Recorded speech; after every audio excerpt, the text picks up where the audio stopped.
I'm very tired of being impelled to do videos about Alex Jones.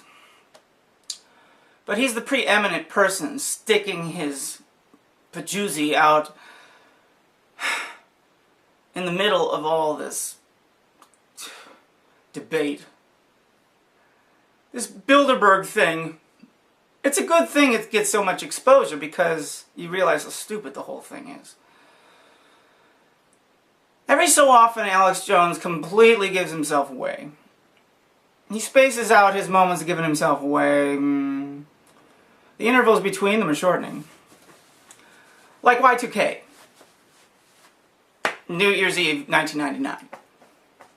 Any of you have any doubt about what I'm saying about Alex Jones, or anybody else that claims that he's just a total full of it, you know, total two-faced, on the side of the elites.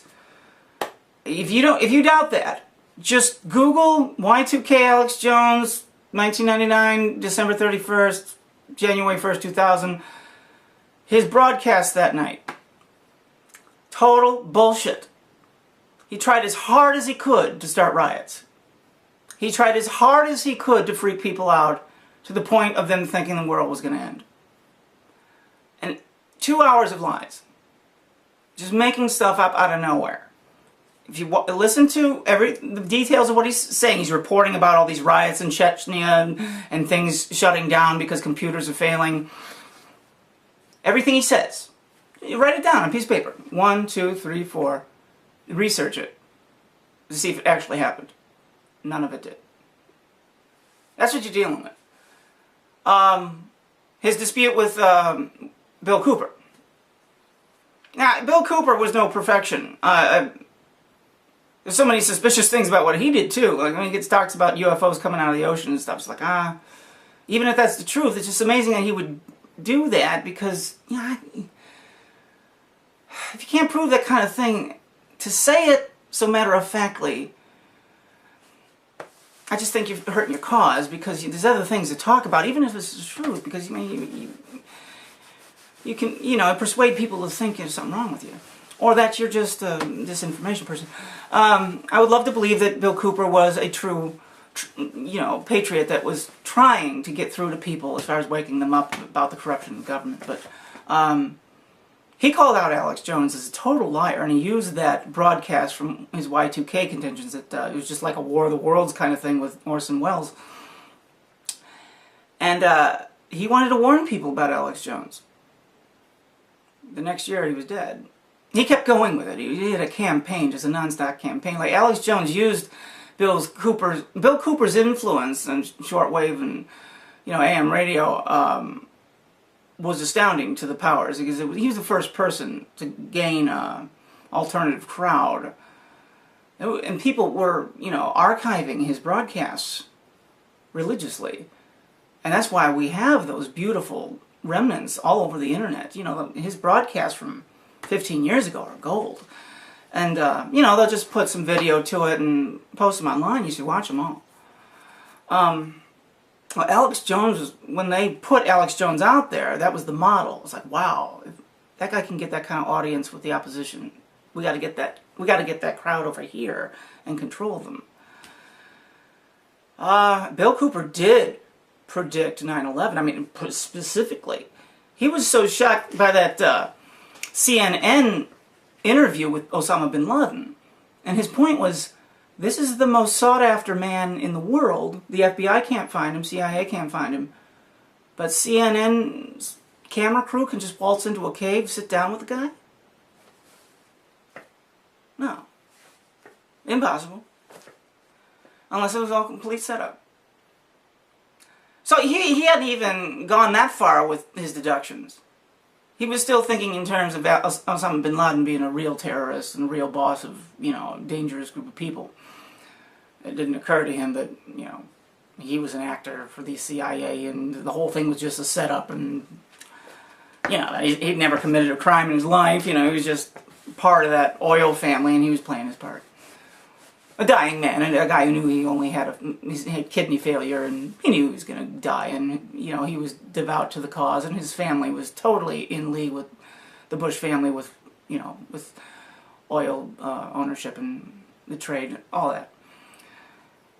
Well, Bill Cooper, a month, I think it was June of 2001, said, expect a major attack that will be blamed on Osama bin Laden sometime in the near future. 3 months later, we know what happened. Alex Jones had his broadcast on July 25th of 2001. I find that very interesting because really the game was not, the gun had not gone off as far as the countdown to 9/11 until the real countdown, until July 24th of 2001 when Larry Silverstein signed the insurance papers guaranteeing him recompense in case of a terrorist attack, specifically planes hitting the buildings. And the amount of money he'd be awarded if that happened. Very specific verbiage. And that was all inked, signed, and finalized on July 24th. The very next day, Alex Jones has this very specific broadcast where he predicts 9/11. And it's just uncanny. I believe that, he's an agent and he was informed, okay, this is what we're doing. You gotta get the crowd riled as soon as possible and get everything going. We gotta test the waters here. So the game was on with him. He still to this day claims that he's the first one to predict 9/11. No, Bill Cooper did that. Bill Cooper was always a thorn in his side. And wasn't long after 9/11, Bill Cooper was ambushed and killed. Probably from an order come down from on high. And then Alex Jones slanders him. Alex Jones lied. He had Bill Cooper on his show one time, in 1998. It was great. Total amicable conversation where he just kissed up to Bill Cooper. They talked nice. And later on, and you can watch this and listen to it. It was one time. You can watch the entire discussion, entire interview, front to back. Later, Alex Jones totally lied, said that he was disruptive, called names, that he cussed, that he was drunk, called him an alcoholic, just all this kind of stuff. Anything you think of, just to, defame him. None of it was true. Alex Jones resorts to lies, and you can catch it. He lies about everything. Like the gun rally in Austin. And I got video of it. He came and stormed in with his bullhorn and disrupted the whole thing. And was on purpose trying to distract anyone from listening to what was going on the steps with the rally, with the people that he wouldn't join with them. Otherwise, on his show, he's saying exactly the same thing as the protesters were. But then he's criticizing the protesters. And then he calls them COINTELPRO. What he did was COINTELPRO. So the next day in his broadcast, he lied about everything, even though it's on video for us to see that he's lying. That's amazing. That's amazing. And that shows the power of persuasion. They are so in position, the powers and their agents like Alex Jones, that they're not worried about proof. In fact, they want people to be pissed. The plan is to get people so mad that they'll do something. That's the whole point, Alex Jones. He's an instigator, a provocateur. He wants people to protest, and he gets people to go to Bilderberg and all this kind of stuff just in the hope that one psychotic can pull a gun and do something really crazy and give the government a big fat excuse to declare martial law. Boston, the bombing in Boston, and what they did as a result of trying to find this one person going door to door in all of Boston with the SWAT team, with this morphed, whatever, this hybrid army of cops and the army, whatever that was. We witnessed a whole different branch of the armed forces that nobody's ever seen. These pseudo-tank jeeps going down the street, these soldiers with guns, 7 people per house with their guns drawn, loaded, pointed at the front door of citizens that are watching a football game or something, saying, "Come out now," banging on the door, no explanation, hands up as if they're guilty. That is specifically against all constitutional rights. And they did it every house on every street in Boston. They made the Constitution obsolete. They already had. And my contention is if the Fourth Amendment is obsolete and the Second and First, then so is the 16th, which means we don't have to pay taxes. If the Constitution of the United States is obsolete, null and void, then nothing in it applies to anything that we are required to do. Everybody hates taxes, right? Well, the only root source of our requirement to pay taxes is the Constitution. And if it doesn't matter anymore, none of us have to pay a damn thing. We're not Americans anymore. We don't have a country anymore. This is just us against them. They're just a bunch of people with guns and money. Not even money. It's phony money. Who knows what money is anymore?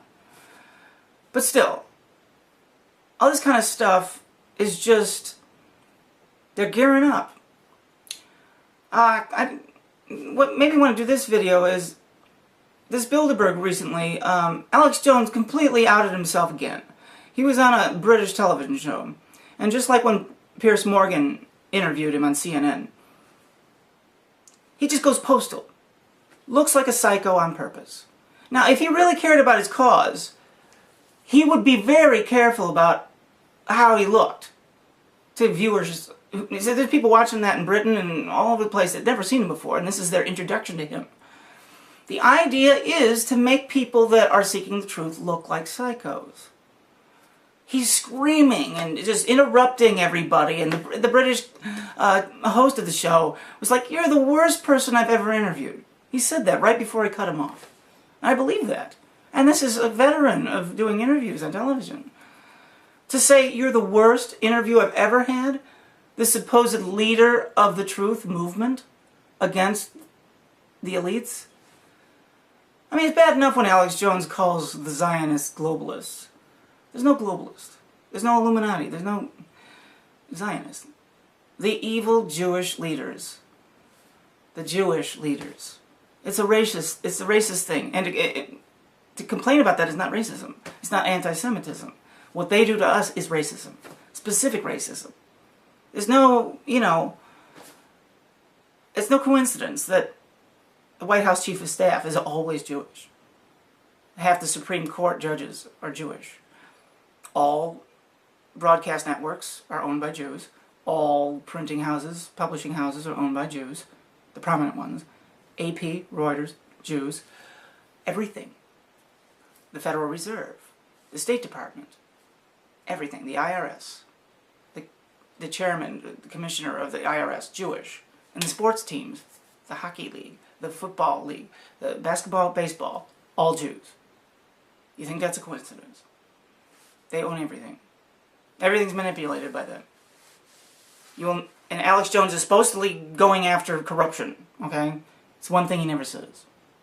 You know why he doesn't say it? Because he works for them. He says globalist, he means Zionist. When you say Jews, you can't say, it's not Jews. I mean, hell, there's not even the letter J in Hebrew. It is more like that. When I say Israel, they say Yisrael, Yisrael. People are so ignorant, they just don't know. And the Jews, they laugh at that. They love the ignorance of everybody. They call everybody else the Goyim. And, I know. I'm part Jewish. I understand how they think. And I know why all this is done. They hate everybody. They just hate everybody. And it all comes from a deep down sense of loyalty. They're the most loyal race on earth to each other. Even if they don't believe in the religion, they're loyal to each other in the cause. They're a small group of people. 2% of the population of the United States. Who knows what they are percentage-wise of the world? Very small. And they govern everything. The reason they're hitting Afghanistan and those countries so hard is because those last bastions on earth that don't have a really ingrained central banking system that's run by Jews. But it's happening. All those contractors in there. I mean, just the corruption and the lies and it's all bullshit. The reasons for them being over there, nobody protests it. There's no reason for us to be in Afghanistan or Iraq. It's obvious. They're stealing those countries' resources. Those countries' resources have so many main elements that go into industry, and they're just stealing it. So they don't have to pay for it. The raw materials. For pharmaceuticals and making technological equipment. The copper, oh my God, the copper on the border between Afghanistan, China, and Pakistan. That's where major copper comes from. Probably gold too. And but the poppy plants, you know, certain things grow best in certain parts of the world, like marijuana grows best in Mexico. The poppies for heroin and the pharmaceutical